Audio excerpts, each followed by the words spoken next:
What is up? We're back here again with another Friday. It's Friday, yes. Yes, it is Friday. It is Friday. I'm old school. I take one of those desk calendars, the big ones. Oh yeah, yes, I love those. Up on the wall in front of me. I don't use Outlook. I don't use anything on my computer. Nothing, because I don't want to have to do this. Oh yeah. I just want to walk into my office, look at the calendar, and go, oh yeah, it's Friday. I don't have space for one of those on this desk. I know, but those are my favorite calendars. The one that you just look down, you're like, yes, we have things coming up this day. I don't have to pull up a phone, nothing. And then reminders, forget it. Don't even bother trying to set me up with a reminder, because I'm just going to go,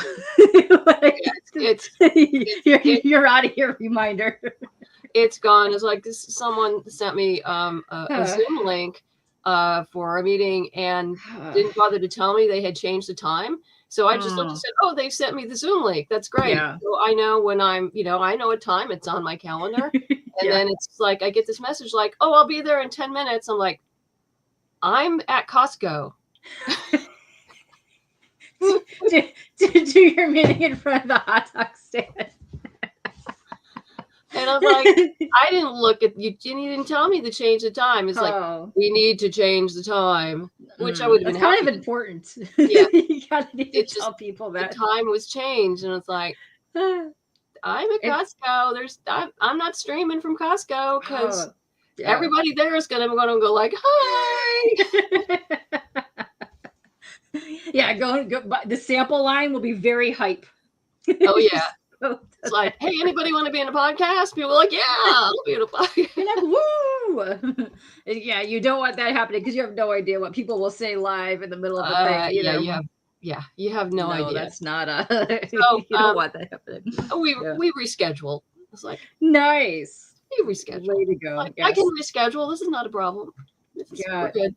Oh, this month has just been bananas. It's like so many people have campaigns this month, and I feel so bad because I haven't been able to schedule everybody out, but I'm like, we can get you next time. But oh my goodness, it's like just so many people just like trying to do a campaign right now. Yeah, March, April, May are good times for campaigns, because you're past, the holiday season.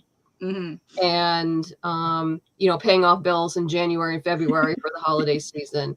Yeah. And also it gives people time to get their act together in the first 2 months and get everything going. And I can understand it's my favorite time of the year to run a campaign. Though I will probably be running 1 or 2 in the fall, just because of how scheduling falls out. Yeah. But, yeah. Somebody's there. We've got Cranberry, not Cranberry. I saw Cran pop in here, but GTK Comics all the way from 11:30 a.m. That's he's always on time.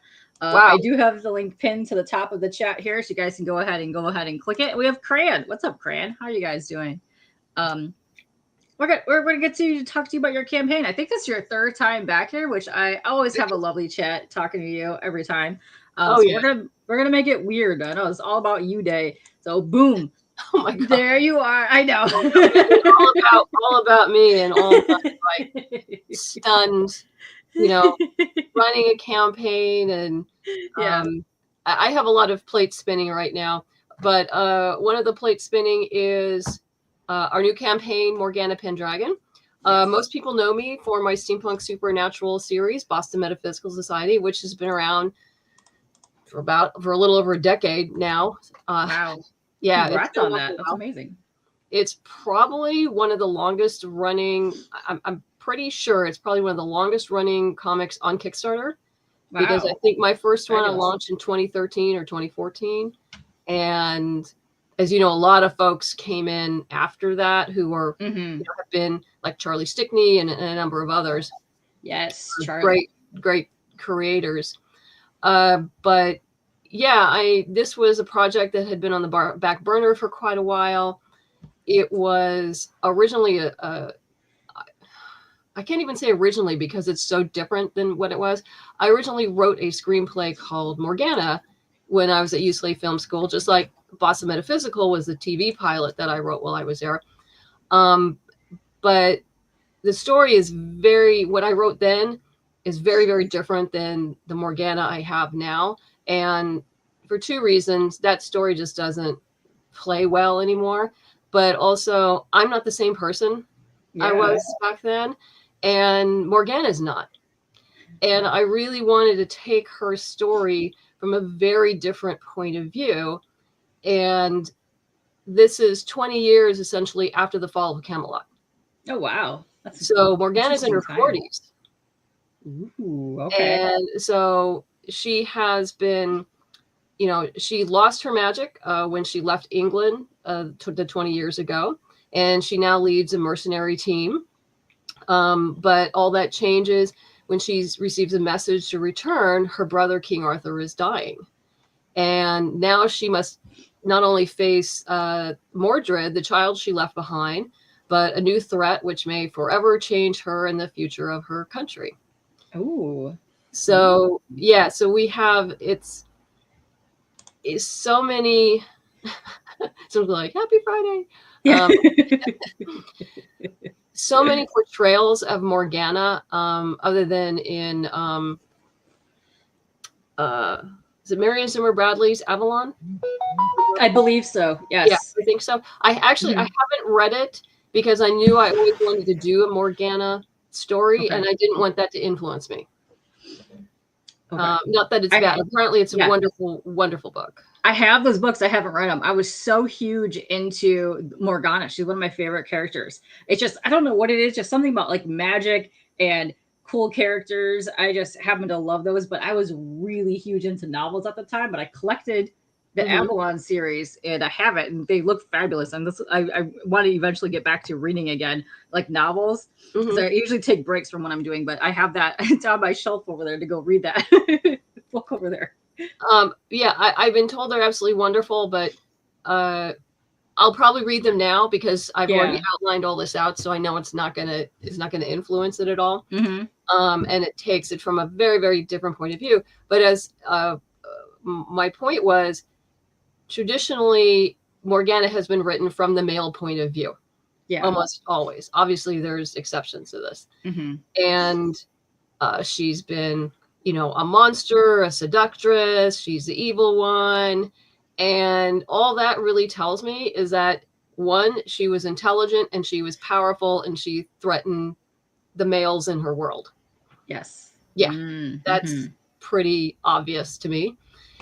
So I took it. This is a mature woman who has seen the world and traveled the world and has flaws, but is, you know, trying to look for happiness as best she can, and now is thrown back into this situation that she always wanted to go back to see her son, but the problem with that is without the favor of her brother Arthur, she'd probably be killed. And if anyone knew that in this version of it, and this is loosely based on the Arthurian legend, very few people know that Mordred is her son. So he's kind of hiding in plain sight. Ooh, I like this take. I like this. I like that she's 40s because I can relate to that. Let's go 40s. No, I think this is going to be fascinating. Can't wait. And then Cran is saying you're into the whole Merlin, Arthur, Pendragon area times. Yes, it's a fascinating time. I love reading about anything to do with that. Yeah, and what was nice is being able to I kind of cross-reference the historical period because I do try to put, obviously King Arthur and the Round Table is entirely fiction. We all know that. But I wanted to bring in some flavor of history and the time period. And what many people don't realize is, I'm sure people have heard of the trade route called the Silk Road, which in the medieval times that's how trade went. And it wasn't just one road, it was multiple roads from Europe to Asia. And people actually traveled a lot more than you think they did from what is displayed in the media we see today, movies and TV, with a few exceptions, Vikings being one of them. Have you ever seen Vikings? Yes. If both before and after, I think the Vikings, and then Vikings Valhalla, they do a nice job of when you're in Gattigat, of when they do crowd scenes, you see a lot of different races in the crowds. And that's because they were there. Unfortunately, many of them were slaves, but yeah. Vikings was a great show. Yes.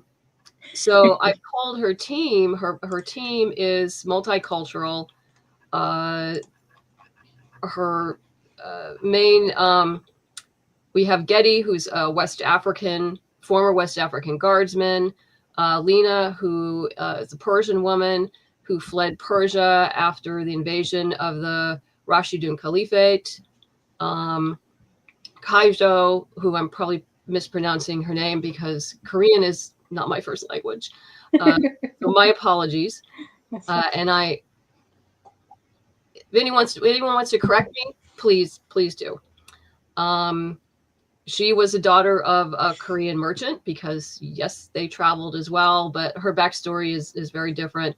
I have an Irishman who was used to be a Roman mercenary, and a Frankish thief who ended up meeting Connell when he tried to pick his pocket, and they end up being the best of buddies. But but it was interesting, and also using, when you're a mercenary, you're not going to use necessarily your traditional cultural weapons and armament unless it works for you.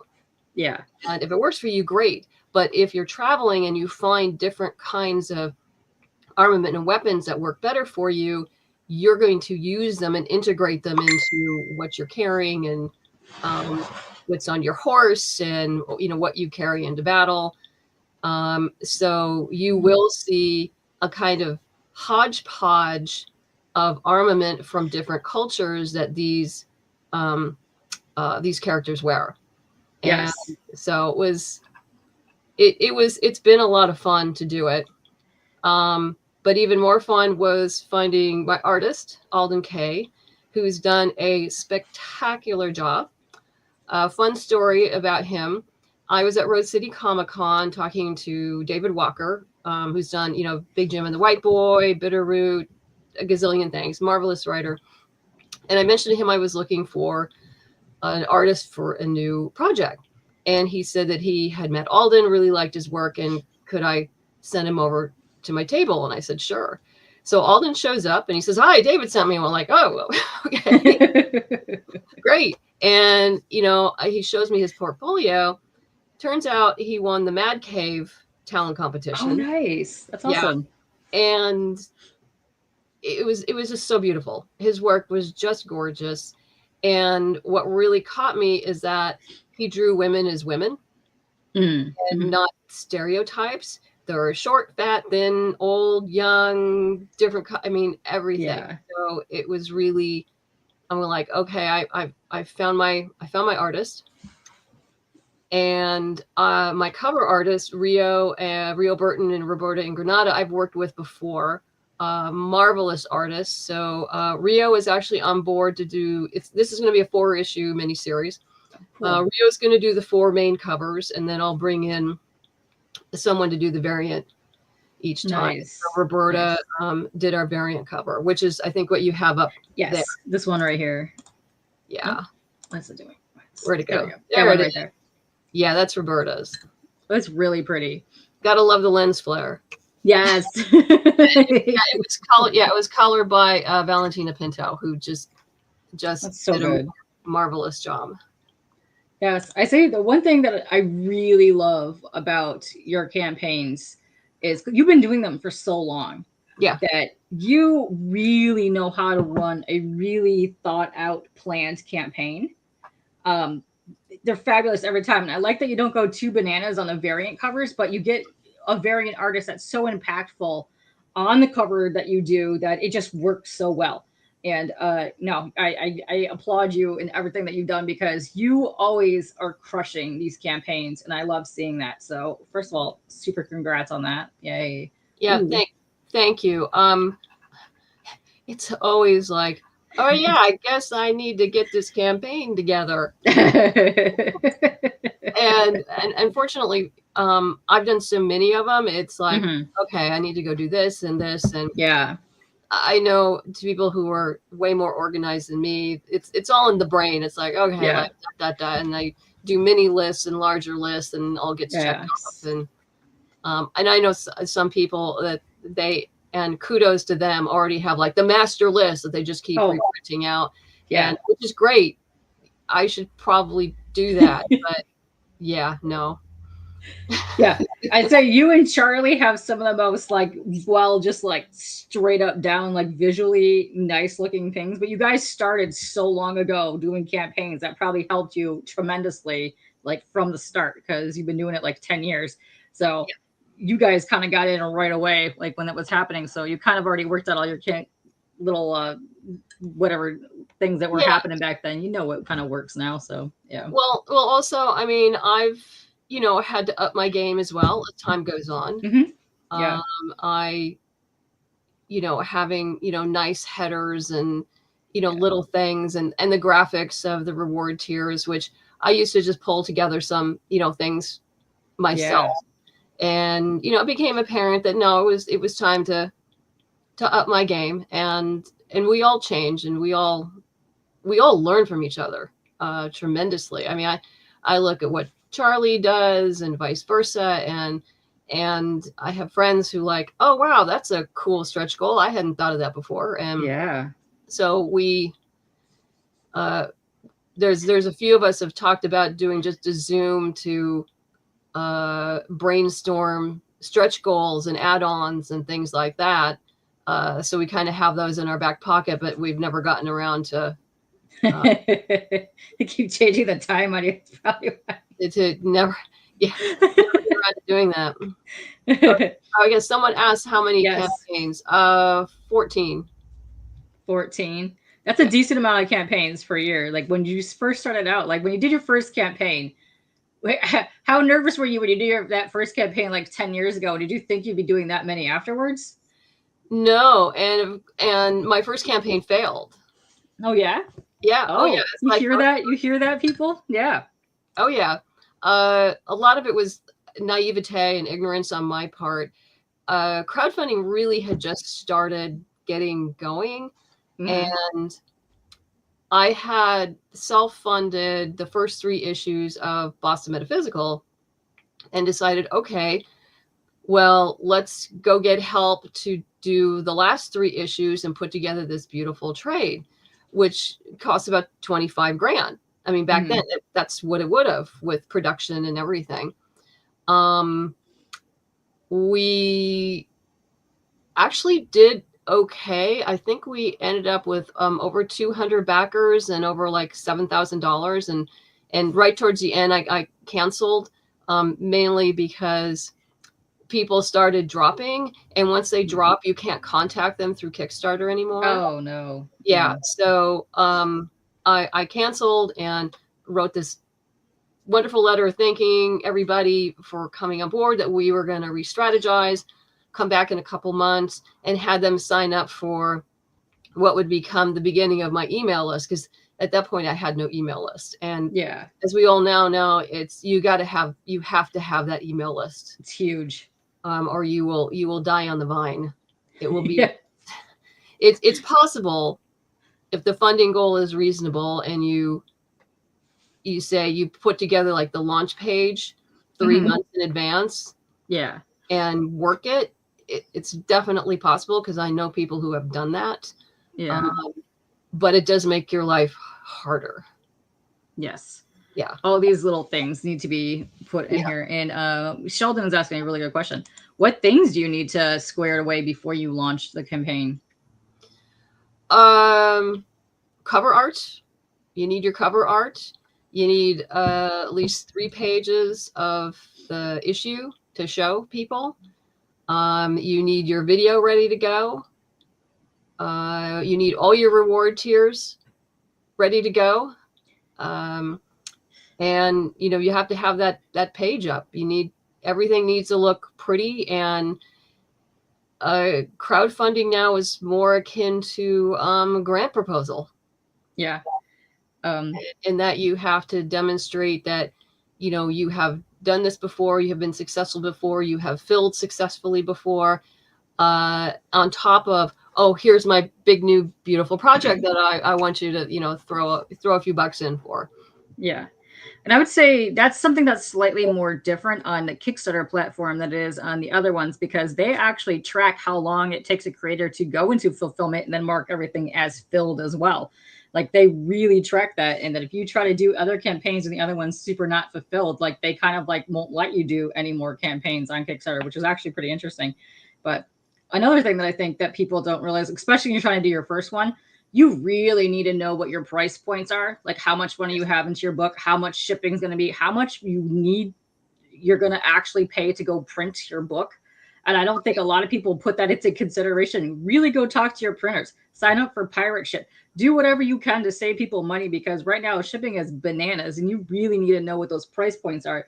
And I see people just throw a number up there because they think, oh, we're just going to hit this goal. But you really need to be realistic in your funding goals, because you don't know your price points at sometimes, because some people will get to a campaign like they'll be almost funded. And I'm like, what printer are you using? And they're like, I don't know. I'm like, well, you might want to go figure that out, because this might be double the amount that you're going to need. You're not even, yeah, you don't even know that. I always get a quote from my printer. Yes. Because that's sort of like the base of what my funding goal is going to be. Mm-hmm. And then I add on whatever for incentives and Kickstart and other any kind of production issues. I do prototypes of my packages, so I know how much they weigh and I know roughly how much they're going to cost.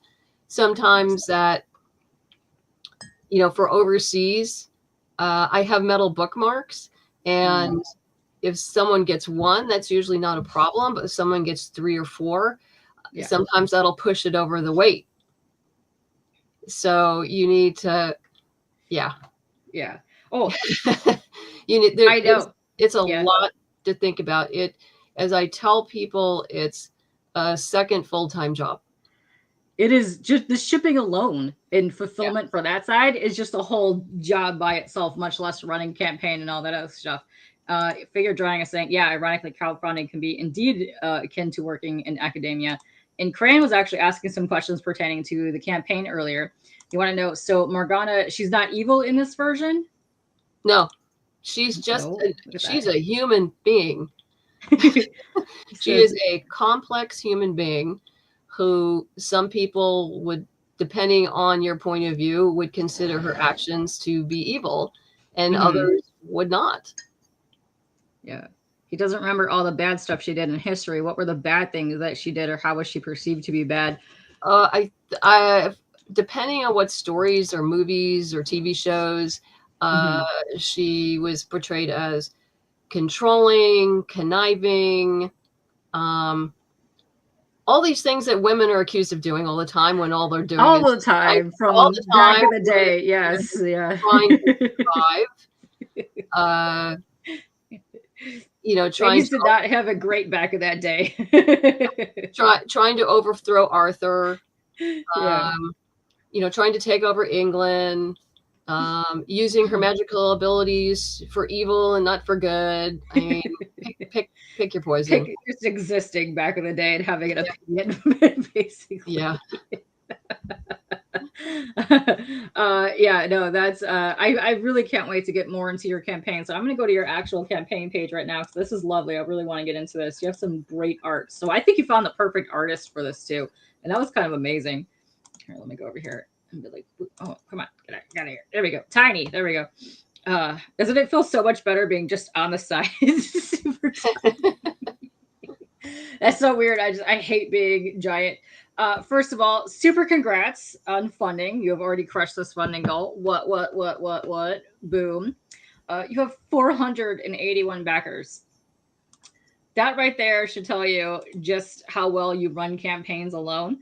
Because this is the first series that you're doing by yourself besides Boston Metaphysical. This is a different series. So the fact that people come back because they know you run high quality stuff, they know this. So they're in it. They're going to come back to you.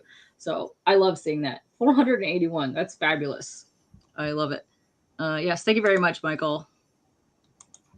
Okay, but she was doing it against the king. That would be, and the magic would be, which consider as So yeah, basically, they were fighting for. She was just really trying to survive back in the day. There's just a lot of stuff happening. But yeah, look at this. You've already crushed your goal. You have 481 backers. There's 13 days left. So if you want to back, you got to back by Friday, May 2nd at 2:06 p.m. Eastern time. And that'll be all different. And these numbers will be all different too, depending on what country that you're from. But this is quite phenomenal. I think it's fantastic.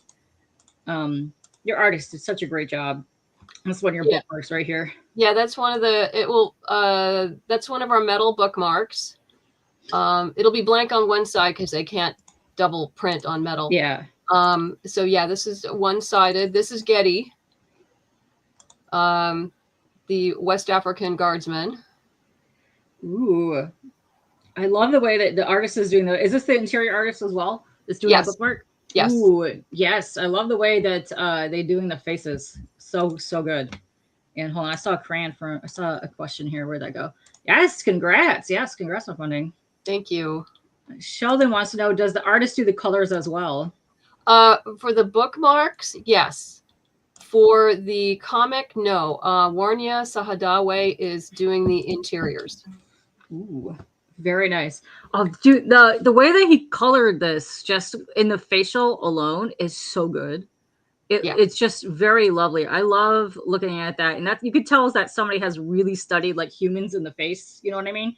Yes. Just based on how they're drawing things, and I love seeing that. That's some of my favorite things to just do, is just doodle faces. So yes, I get a kick out of that when I see that in artwork, especially in comic artwork. I love seeing that.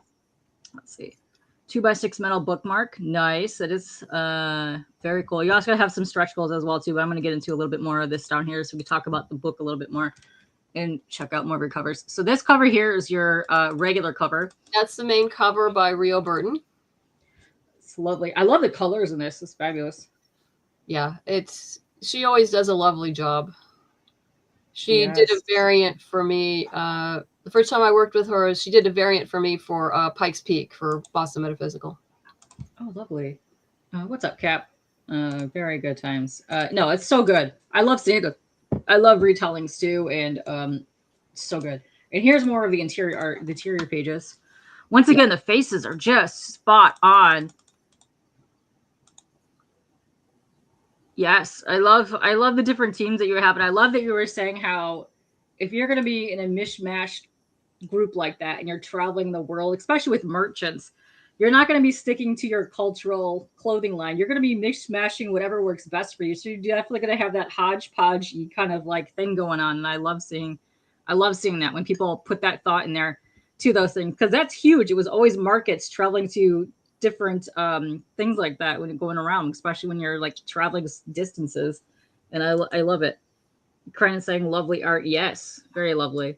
Yeah, Alden's done a terrific job, and he's wonderful to work with. So good. And he works fast. It's like, oh my God. He goes, I have another page for you to look at. I'm like, what? I can't keep up. That's funny. I love that. Well, he does a fabulous job. I love seeing this. I love the tent cities that you have, like the merchant towns, because this is what you would have seen back in the day. People just staked tents around and did things. Very cool. And how many pages is Morgana Pendragon going to be? This first issue, the story is 26 pages, and but it'll be in a 32-page floppy. Oh, cool. But, oh man, this is artwork. But even though it's a floppy, I use trade grade covers and paper, because I just like, for me, I like to feel the book. I like the weight. So, yeah. There's something really exciting about holding like a really good quality book in your hands, especially like a hardcover. I don't know what it is about a hardcover. I really enjoy those kind of things, but a really good quality book, you could totally tell the difference. And I love that. So just seeing that in person, especially the colors, if you're doing a colored book, are absolutely fantastic. Yes. Hodgepodge is your style of choice. Yes. That's what you kind of got to throw together. Mixed media is a fun thing to deal with. And once again, the faces, this is very incredible to me. How far away these characters are in here, but you could still see features on them that you could tell which characters they are is absolutely fantastic. But even here, the eyes are what sell me on his artwork. It's just so lovely. Even the horse. It's got some fantastic stuff happening. These folks are going to war, so they're going to have an armored horse. Yeah. Gotta have that. Like just stretching and bowing over there. Yeah. But no, the face is fantastic. It's so good. I love little character sheets that you have here. You got Morgana, you got Mordred, Getty's here, Lena. Ooh, oh, she's pretty. Yeah. I like her different hair. Connell. She's fun. She's also my archer. Ooh, I like a good archer. Archery is fun to me. Listen, I'm going to Renaissance Festival. That's what I'm hitting up the archery table. That's what I do. And here is your variant cover, which is absolutely gorgeous. Love the lens flare, but also the hilt, the hilt shine over here. The clothing looks fantastic too. I love, the face is great job. So good. Oh, wait, hold on. I just missed a whole bunch of people. The line work and colors are really good. Yes, they are. Oh, what is up, Gary? How are you doing? Is she riding a unicorn that has a tiny horn? Wait, hold on. I know what you're talking about. I know what you're talking about. This one right here, that's the helmet on the horse, I believe. Yeah, that's actually a spike. That's a spike. Yes, it's a war corn. Yes, for sure. You need a unicorn if you're going to go to war. Well, the art reminds you of Fiona Staples. Oh, nice. I don't know if I know Fiona Staples. I'll have to look her up. Oh, oh my God, I read it. Where is it? I'm an idiot. It's like over here somewhere. Let's see. Saga. Says Saga. Saga. Okay. Saga. Yes. Okay, that makes sense. I have that on my to-read list, but I have not read that yet. But I've seen the art that's in there. It looks fantastic. It looks. I hear it's really not only good. Fantastic. The art and the story. Will break your heart. So I hear it's fabulous. I'm a huge Saga fan. I'm a huge Saga fan. So yeah. What is up, everyone? Oh, okay. Yes, everyone's like Saga. How do you hear that? Yeah, I get it. But yeah, I can definitely see that on the artwork for that. But yeah, it's fantastic. The artwork is phenomenal. I really do love this. This is so fun to see this. And you have a lot of rewards. Hold on, let me go down to the bottom because we're going to go over those tiers in a second. Man, you got some cool stuff. I love that you're also mixing in. You have a really good, like the trinket add-on section too, which you do some really good high quality stuff in there as well. I love seeing that. Very nice. We have the add-ons. We have the metal covers of both the standard and variant. Yeah, I think you. Very nice. Yeah, they're up. Because I'm gonna go over their tiers in a hot second. Your stretch goals. First of all, you have some really cool stretch goals. I love seeing when other creators do this, where they add on like the PDFs of other indie creator tiers. I actually super love that as well, because that gets me. Well, I know some of these books as well, but that also gets me to familiarize myself with some other books I would probably have never seen. And I love that when that happens on the campaign. So you already crushed your first stretch goal, was at $8,500. So these are now included here. These are some fun reads. I know a lot of these people here as well. Good stuff here. And then down here, stretch goal number 2, you've already crushed this as well. You're going to get a 3-inch diamond. Oh, a magnet of Morgana here. Yeah. Ooh, lovely. That's a very pretty one. I like this. Yeah, that was also designed by Roberta with colors by Valentina Pinto. Very lovely. And then you're going to be unlocking this very shortly because I believe you're at the 11,000 mark right now. You have 13 days to go. We're a little over 11,000. Yeah. So you're going to unlock more of these titles here, which are also fabulous. I know most of these creators here too. Good time stuff. I love seeing this. That one I've never seen. That one looks interesting. Oh. Yeah, it's Journey to Elysium is a steampunk, diesel punk-ish kind of story. It's fun. It's lovely. I like that. It's lovely. The art is really well done. I love seeing that. Yeah, there's some good looking art in there. I like the mix of different themes that you have as well, but also they kind of all kind of like tie together. That's lovely. Yeah, And then it's fun to get different genres because you never know what people are going to like, and not everyone's going to like all of them because that's impossible. But very true. Yeah. But there's something here you're going to like.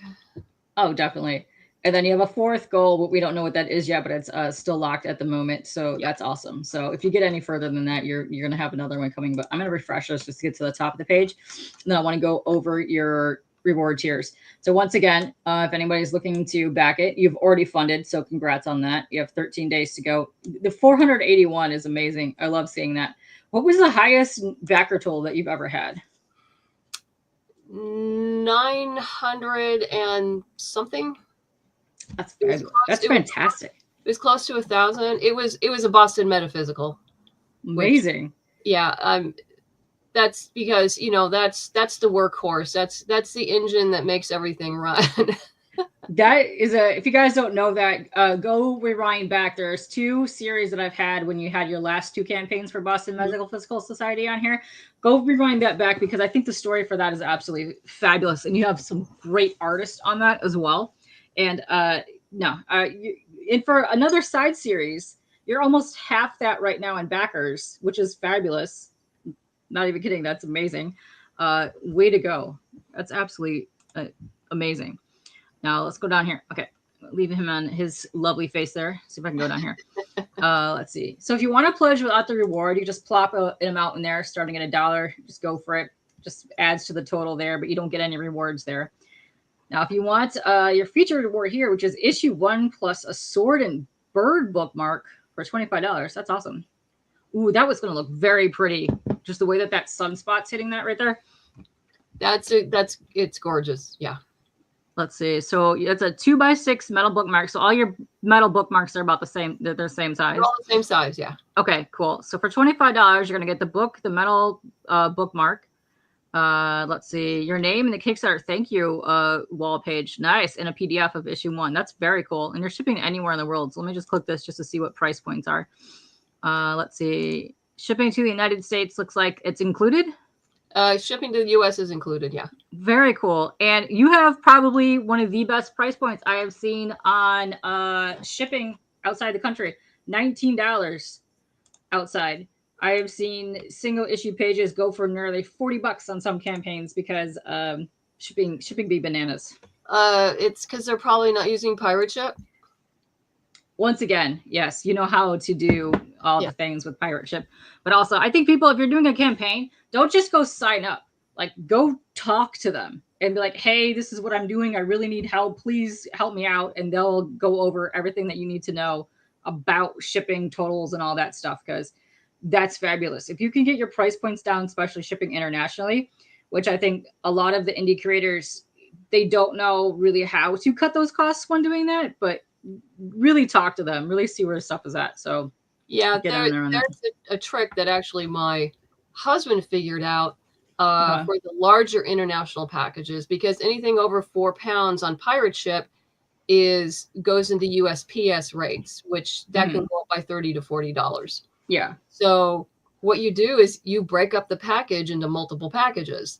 So it's under $4 or under £4 rather, or better yet, under £3 each. Check the pirate ship rate for 2 packages that are £3 and under. Wow. You add that, and that's what you charge. And so everyone saves. That's phenomenal. Listen, you hear this? There's a whole ton of indie creators hanging out and watching this right now. You hear this, guys? Because I know there's a couple guys, when I had them on, they were trying to really figure out how to cut those price points down for shipping internationally. And they did the pirate ship, but they weren't realizing about the £4 package thing. So, guys. Yeah, because, well, with Boston Metaphysical, if you get the all books package, that's like £6 at this point. But and if you add the hardcovers, even if you get the hardcovers, you've got to split it up into individuals. Someone's taking notes. Yeah. But you do need to prototype as best as you can, and And even sometimes, you know, people will have add-ons that will change that. So I'm literally, you know, at my kitchen counter with my scale with 3 different packages, reconfiguring things to get it under hopefully, you know, the 3-pound limit, because it's a lesser charge, and also making sure everything's safe and nice and tucked away so it arrives safely. So it's sort of like it's puzzle pieces. But bye, thank you. Bye, Cran. Yes, happy Easter, Cran. But no, that's fabulous. And let me see. Let me just make you big for 1 second. Can you see like the shipping thing that you have behind you? Yeah. You need that. You need to be organized, well organized, and buy yourself a shipping scale. Okay. You could get them up to 75, 100 pounds or whatever, but get yourself a shipping scale. You're definitely going to save yourself a lot of trouble in the end. Let me tell you, get on that. We're also, listen, this is why I love having people on here, because we can talk about this, get into this. It's very important because there's so many different artists and indie people, especially people that are just trying to start their campaigns for the first time, that are watching this. So this is why I love talking to these creators, especially the ones that have been here. Really, you've been here since the beginning, really, of Kickstarters and doing campaigns. Almost. Yeah, pretty much from the early days. And I do know indie creators who won't ship overseas because they're afraid of it. And it's like, well, you don't need to be afraid of it if you plan for it. Yes. And then if you charge the appropriate amount. And you can do that by, like I said, prototyping, breaking things into multiple packages. But Pirate Ship has what they call their simple export rate. And, you know, you follow the rules for that. And your backers will save money. You'll end up with more backers because of the shipping rates you've gotten are more reasonable. And I have quite a number of backers, overseas backers, that have been with me, oh my God, 4 to 10 years. Yeah, that's phenomenal. Really phenomenal. This is another thing too that I know a lot of indie creators want you to just have a physical copy in your hand. Yeah. To me, you're just selling your campaign short, and you're selling your product short, because if you have a digital, look at, you have a digital right here, the $6 tier, you have 171 backers just for the digital tier. Listen, times are tough. People can't back full campaigns. And listen, I have, you were on my episode 165, and I used to do these on my other series as well. So I'm closing up on 200 of these. I can't back all of these. I would be completely broke if I did this. But every now and then when you purchase one of these, sometimes I get the digital because first of all, I don't have space for things. I don't run out. I don't have space at all. And in having the digital reward tier for those people who are new to me, you know, have not been a part of BMS, or, you know, just want to try it, like, hey, I like this, $6, I can deal with that amount. Yeah. Get a sense of what the story is. If I like it, a lot of these people will back it at the digital level till we go to trade. Yes. And that's what they're really looking for. They'll say, like, yeah, I want you to keep going. This is my little help to keep you going. So we keep getting our story. So, you know, in a year or two, I can get the trade. Yeah. And which is definitely the route that I've been going. I've been doing the digital stuff. And once the trades come out, because it's usually the hardcover edition in a trade. And I'm very much loving to have that edition like on my bookshelf, because first of all, it's easy. I just grab it and read it. It's not tucked away in a box somewhere. But I do love my floppies and everything too. But no, digital to me, especially if you're getting older, digital is amazing because you could zoom in, you really get into the details and read some stuff. I don't think people realize, because I know a lot of people legally blind. I know a lot of people that can't really see, and they pick the digital versions just so that they could zoom in. So to me, a digital version is really necessary for your audience, because a lot of times people with disabilities are left out in the dust sometimes because they can't really look at a piece of artwork. So to me, I think it's fabulous to have this stuff. Absolutely. Absolutely. Yeah, and for like once again, $6 for your digital here, which is phenomenal, and you have 171 backers, which I think is fun too, especially if you just found a series for the first time and you want to give it a little taste. Yeah, they'll there give you it go. a try and see if they like it, and then if they like it, they'll come back, and that's great. Yeah, exactly. Not only that, they're going to get hit up every time you have an update for another campaign as well. So yeah, keep that in there and check that out. And then wait, hold on. Okay, so you have this. Okay, that's the sword and bookmark one. And then if you just want issue 1, the original cover here, which is the regular cover. Let me see if I can find this. This one right here. Yeah. Lovely, lovely colors. That's $15. It also includes free domestic shipping, your name on the Kickstarter thank you wall, and a PDF copy. That's awesome for $15. That's a really good deal. Yeah, and these are also the regular price because the early bird is long gone. Well, yeah. Yeah. Yeah. I also like when creators do early bird specials. I know it's a little bit more work adding that in there, but I think it's pretty awesome that you could get a 24 to 48 hour deal on something. And, especially the diehard fans, there's a lot of those I see in books. Let's see. Well, yeah. Well, people who have been backing me for years, this is a thank you to them. Well, yeah.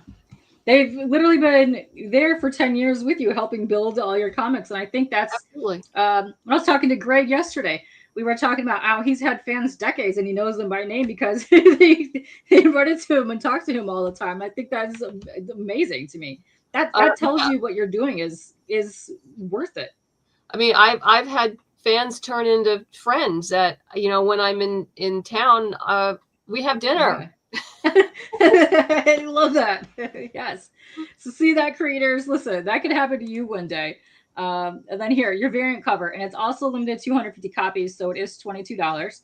And here's this cover here. Just the coloring on this is fabulous. I love the colors, just pop to me. So good. Art, phenomenal. Coloring, always good on your books. I really love seeing this. And you get the same thing as the other one. It is just a limited cover there. So you got 241 left of those. Let's see. Ooh, we got more bookmarks. Okay, so if you want issue 1, the regular cover plus the Morgana/Mordred bookmark for $25, those bookmarks are going to be absolutely phenomenal. I'm going to scroll down too so that we actually see those when I'm done with your tiers here. Very, very cool. Actually, let me see if I can. Yeah, you can see in the add-ons. Oh, in the add-ons. Yeah, I'll open it up in the add-ons too. Let me see if I just get down here. Where we are. Boop, boop, boop, boop, boop. There we go. It's a little bit there. Oh, okay. Yeah. Okay. I can see it better now here. But yeah, that's awesome. The reflection of the sword. Yeah. Ooh, that is going to look very shiny on a metal bookmark. That's awesome. And your price points for the comic plus the metal bookmark plus the PDF for $25. That's actually pretty awesome deal here. Very nice. I love seeing this. And then this one's also cool too. So get to know you tier. This is very, very cool. So you're going to get the issue 1 of Morgana Pendragon, plus you're also going to get volume 1 and volume 2 of Boston Metaphysical Society for $28. That is a lot of reading material there. Let me see if I can scroll down here. Let's see, right here. Very cool. Are these the hardcover volumes for the trades? Well, this is all PDF. Oh yeah, the PDF, but I mean, that's what the I remember the those are the special editions for the hardcovers. Yeah. Oh, nice. Yeah, because I remember that because I remember the art stood out to me so much. But yeah, that's awesome that you're going to get that in this tier for $28. That's awesome for the digital tier. And how many for the volumes of the Boston Metaphysical? How much? How many pages are those? We have 2 full volumes. Volume 1 contains our original 6-issue miniseries plus a bonus story, and Volume 2 contains our 4 standalone sequels plus a bonus story. Whoa. Each of the special editions have pinup art that I've been squirreling away for years. And then as you scroll down, the first 2 issues of Pikes Peak will be available. Okay. For those of you who, I have a new artist on Pikes Peak. She's, unfortunately, I had to let the first artist go. And so Danny Rivera picked up the reins. She's finished the art for issue 3 and is currently working on issue 4. So cross your fingers, I'll be able to launch that to get issues 3 and 4 into people's hands end of the year. Amazing. You've done some really cool things, not just with your campaigns, but with the stories that you have that I've absolutely just, I love seeing all of this. And that's a very good tier to get to there. If you want both covers, you can get the $35 tier here for both covers, which is fantastic. And then if you want a retailer package, which I said this a whole bunch of times, I love backing retailer packages because as someone that does this and tries to get as many books into people's hands as possible, I love doing these for giveaways. So to me, like I back these, I get these all the time. And I think that's absolutely fabulous. So yeah, if you're like me or just want somebody to do this, just go pick these up. But you're going to get 8 copies. 8 copies for $45 is insane. That's awesome. So yeah, if you have any other retailers too in the area that you think that would like this story, just go share it to them. So hopefully they can go in here and back it and save a lot of money to get these in their stores. So that's fantastic. That's really cool. And then here is your get to know us, the upgraded package here, which that right there is still my favorite cover that I think I've seen of yours. Oh yeah, the Pikes Peak issue number 2. Yes. Yeah. Oh, so good. I love seeing that. So for $46, this is the one you're getting just a bunch of stuff. You're gonna get the issue 1 of Morgana here. You're gonna get the volume 1, volume 2. You're gonna get the Pikes Peak mystery as well. Oh man, you're getting so much. Plus you're getting the prose as well in the prelude edition. Oh yeah, you're getting a whole hunk of reading material. That's a lot of reading as well for $46. Like a lot of reading.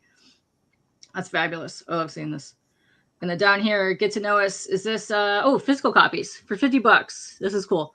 So you're gonna get Morgana in there, and then you're gonna get the volume 1 trade paperback, and then you're gonna get the novel as well. Yeah. Ooh, very cool. Awesome. Ooh, metal. Oh man, the pink on that would be absolutely sick in a metal. Very cool. Oh, this is cool. You only have 20 of these available. Get in on a metal cover. Plus you're gonna okay, so you're gonna get the metal plus the regular physical edition. Plus Correct. PDF. Yeah. $52? That's awesome. Yeah, because most people don't want to read the metal. They like to tuck it away. And so this way they have the paper copy to read. And then they can tuck away the metal to keep it all pretty.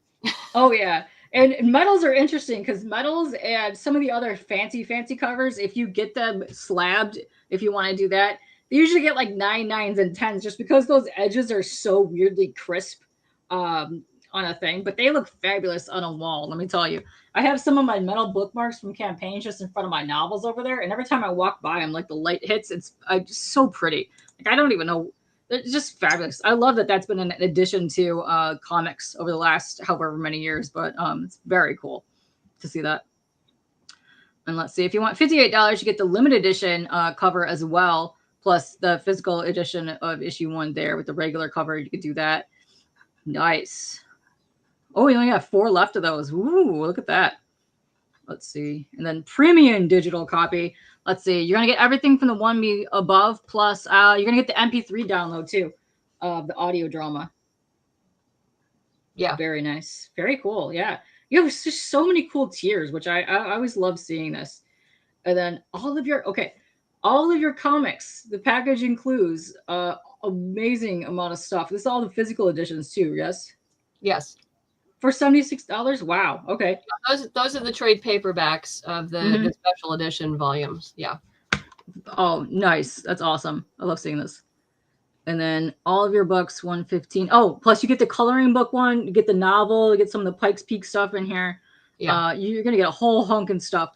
This is probably a ton of reading material, plus that coloring book is adorable. That's a lot of material. Oh, look at that. You got 2 backers for that. That's awesome. Holy moly. And this tier here, okay, what's different? Oh, you get the coins. Oh yeah, I remember the coins. Yeah, you get the lapel pins, the CD, the flash drive, and some extra let's see if I can open this. EPUB stories. Oh, very cool. Let me see if I can just super enhance this real quick. Well. Here we go. Yeah, those were I remember those. Those were super neat. I loved the stamp that was on them. Look very cool. Oh yeah. Very nice. And then here's your add-ons here. Let me see. All gone. Those are all your those are the early birds, yeah. Look at how many people took advantage of your early birds. That's fantastic. Yeah. That is awesome to see. I love this. And if you just want to add extra of the metal covers on, you could do that. If you want to add the metal bookmarks on, which I actually want to just open this. This sword with like the bird in it. Oh, let me see if I can. It's not doing this justice, but these two bookmarks are so gorgeous. Both of these on metal would just be absolutely gorgeous. I love this. This is the sword and the stone. Oh, so cool. Yeah, eventually I'll probably do them as paper as well for cons and marketing and stuff. But no, that's pretty. I love that. Not yet. Yes. Oh, what's up, Brooke? How are you doing? Yeah, if you guys are coming in, we're going over the campaign here, which is this one right here for Morgana Pendragon. But you can also get some of your Boston Metaphysical Society items in here as well. Very cool. And then here's the hardcovers, $40 each. Your hardcover editions look fabulous. I love seeing those. They turned out just beautifully. Yes, I've seen some of the pictures that you have posted for those. They look just amazing. Let's see. If you want to just add the audio drama, you can do that for $10. The Ghost Ship CD is $30. Then if you want the flash drive, you can do that for $15. Yeah, you have some really cool things happen on this campaign, which I absolutely love seeing this. And then once again, you have the stretch goals as well down here, which is a whole bunch of indie books. And then you have the magnet and then more indie books. And then something else is going to be happening because I have a feeling that you're going to hit your 4th goal. You're going to unlock that anytime soon. Yeah. Hopefully early next week. Yeah. Very cool. And once again, if you are seeing this is amazing. There's 13 days to go. And you have until Friday, May 2nd at 2:06 p.m. Eastern time to go ahead and back this. Fabulous. That's right, Phil. 1 month to Motor City. We're going to be running around with Roscoe as well. Very excited. We did a Comics Curing Cancer a couple years ago, and I built a giant Muppet puppet. And oh my God. He's bringing that down there because it's based off of Roscoe, and we're going to do all kinds of Muppet shenanigans at Motor City. I can't wait. Very excited. Well, that's really fun. Oh, it's going to be, listen, I ran around cons with Phil before, but we've never run around with Roscoe. So that is going to be amazing. Good times. So let's see where we're at here. Let's see. Hold on. Let's make us both the same size. There we go. Okay. Being giant is so it's just like, no, get me out of here. That's right. That's right. We gotta have those photo ops doing dumb stuff with that. I know. Listen. This Muppet I made, it just, I can't believe I made an actual baseball cap for this, this thing. I figured out how to do this with my poor hands. I've suffered greatly. But thank you very much, Madeleine, for coming back on here again. It's always been so much fun just chatting with you whenever you're on here. Well, thank you for having me on the show. I really appreciate it. You're welcome. Before we get out of here, I'm going to go make myself some food soon. Yes. Do you have any appearances or cons that you're going to be at that you want to talk about? Yes, I'll be at LA Festival of Books next weekend. Not tomorrow, but the following weekend. In booth 198. I'll actually be sharing it with Alejandro Lee, who is the designer of my lapel pins. Ooh, and nice. He also did the coloring book for me. Oh, lovely. He does wonderful, wonderful work. So if you're there, please come by and see us. Like I said, it's booth 198. And then for Free Comic Book Day on May 3rd, I'll be at Santa Monica Library. Ooh. And then a few weeks after that is Comic-Con Revolution in Ontario. Then in June, I'll be doing Hellmouth Con in Torrance, California. Ooh. And that's like a Buffyverse thing, if you've never heard of it. That's I've never heard of that. That sounds like something I need to go to. It's fabulous. He was able to lock down Torrance High School where they did filming, and they do tours. Holy moly. It's really, they have great guests. Actually, James Marsters is coming. Oh, and I think all 3 principals are going to. Who doesn't love him? Oh, you're talking about the one principal was Quark, right? From Star Trek? Yes. Yes.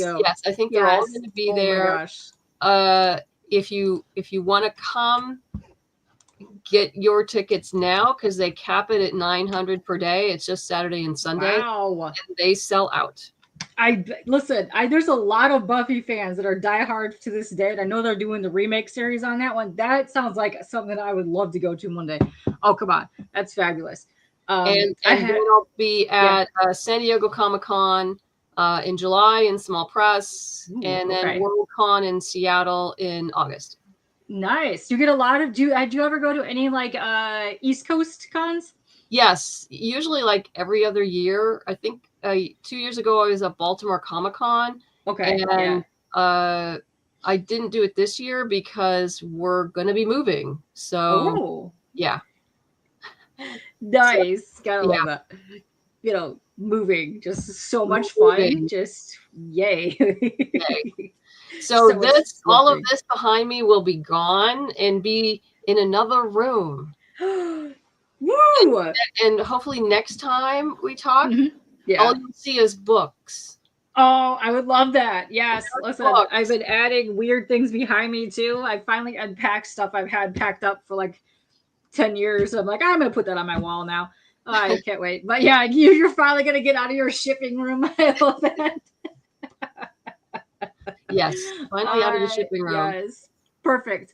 Listen, I love having you on. I love all of your campaigns. I'm going to be sharing this like crazy all over the place. So if you guys, thank you for hanging with us in the chat. If you do see this, please go share it around because this is a good story. Plus, it's Morgana. We love her. Oh, you just got home. What's up, Victor? Hi. Oh, thank you. Yes, thanks for stopping by and saying hey. We love that. But we're gonna get out of here. I'm starving, so you need to go eat. Need to go eat. I need to get the dog out. Yeah. Thank you very much for coming on here. Thank you. Chat.